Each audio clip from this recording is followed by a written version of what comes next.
The Marvelous Land of Oz by L. Frank Baum. Chapter 24. The Riches of Content. When the wonderful tidings reached the ears of Queen Ginger, how Mombi the Witch had been captured, how she had confessed her crime to Glinda, and how the long-lost Princess Ozma had been discovered in no less a personage than the boy Tip, she wept real tears of grief and despair. "To think," she moaned, "that after having ruled as queen and lived in a palace, I must go back to scrubbing floors and churning butter again. It is too horrible to think of. I will never consent."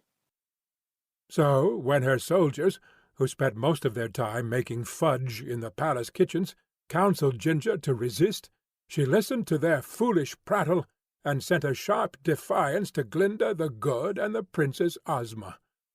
The result was a declaration of war, and the very next day Glinda marched upon the Emerald City with pennants flying and bands playing, and a forest of shining spears sparkling brightly beneath the sun's rays. But when it came to the walls, this brave assembly made a sudden halt, for Ginger had closed and barred every gateway, and the walls of the Emerald City were builded high and thick with many blocks of green marble. Finding her advance thus baffled, Glinda bent her brows in deep thought, while the Woggle-Bug said, in his most positive tone, "We must lay siege to the city and starve it into submission. It is the only thing we can do." "Not so," answered the Scarecrow. "We still have the Gump, and the Gump can still fly." The sorceress turned quickly at this speech, and her face now wore a bright smile. "You are right," she exclaimed, "and certainly have reason to be proud of your brains. Let us go to the Gump at once." So they passed through the ranks of the army until they came to the place near the Scarecrow's tent, where the Gump lay. Glinda and Princess Ozma mounted first, and sat upon the sofas. Then the Scarecrow and his friends climbed aboard, and still there was room for a captain and 3 soldiers, which Glinda considered sufficient for a guard. Now, at a word from the Princess, the queer thing they had called the Gump flopped its palm-leaf wings and rose into the air, carrying the party of adventurers high above the walls. They hovered over the palace, and soon perceived Ginger reclining in a hammock in the courtyard, where she was comfortably reading a novel with a green cover and eating green chocolates, confident that the walls would protect her from her enemies.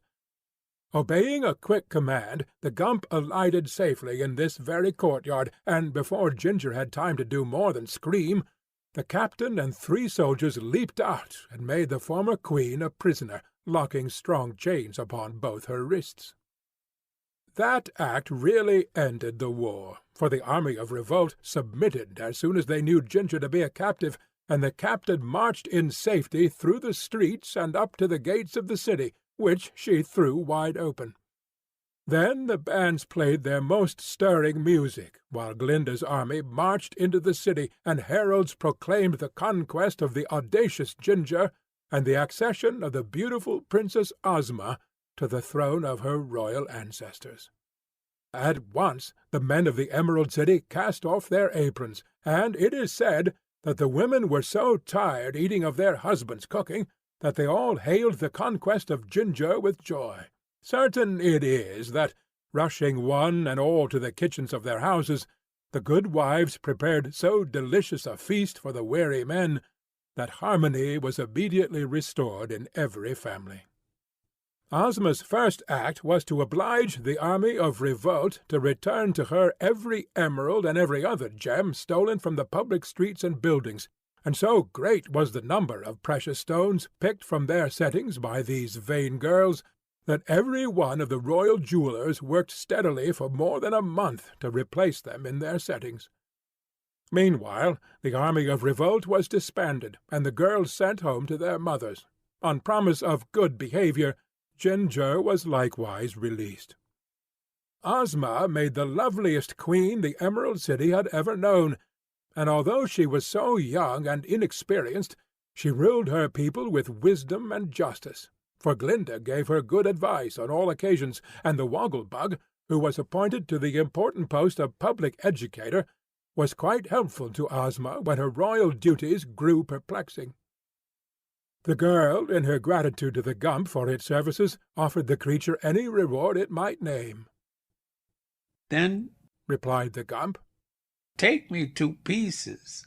I did not wish to be brought to life, and I am greatly ashamed of my conglomerate personality. Once I was a monarch of the forest, as my antlers fully prove, but now in my present upholstered condition of servitude, I am compelled to fly through the air, my legs being of no use to me whatever. Therefore I beg to be dispersed." So Ozma ordered the Gump taken apart. The antlered head was again hung over the mantelpiece in the hall, and the sofas were untied and placed in the reception parlours. The broom-tail resumed its accustomed duties in the kitchen, and finally the Scarecrow replaced all the clotheslines and ropes on the pegs from which he had taken them on the eventful day when the thing was constructed. You might think that was the end of the Gump, and so it was as a flying machine. But the head over the mantelpiece continued to talk whenever it took a notion to do so, and it frequently startled, with its abrupt questions, the people who waited in the hall for an audience with the Queen. The Sawhorse, being Ozma's personal property, was tenderly cared for, and often she rode the queer creature along the streets of the Emerald City. She had its wooden legs shod with gold to keep them from wearing out, and the tinkle of these golden shoes upon the pavement always filled the Queen's subjects with awe as they thought upon this evidence of her magical powers. "The wonderful wizard was never so wonderful as Queen Ozma," the people said to one another in whispers. "for he claimed to do many things he could not do, whereas our new queen does many things no one would ever expect her to accomplish." Jack Pumpkinhead remained with Ozma to the end of his days, and he did not spoil as soon as he had feared, although he always remained as stupid as ever. The Woggle-Bug tried to teach him several arts and sciences, but Jack was so poor a student that any attempt to educate him was soon abandoned.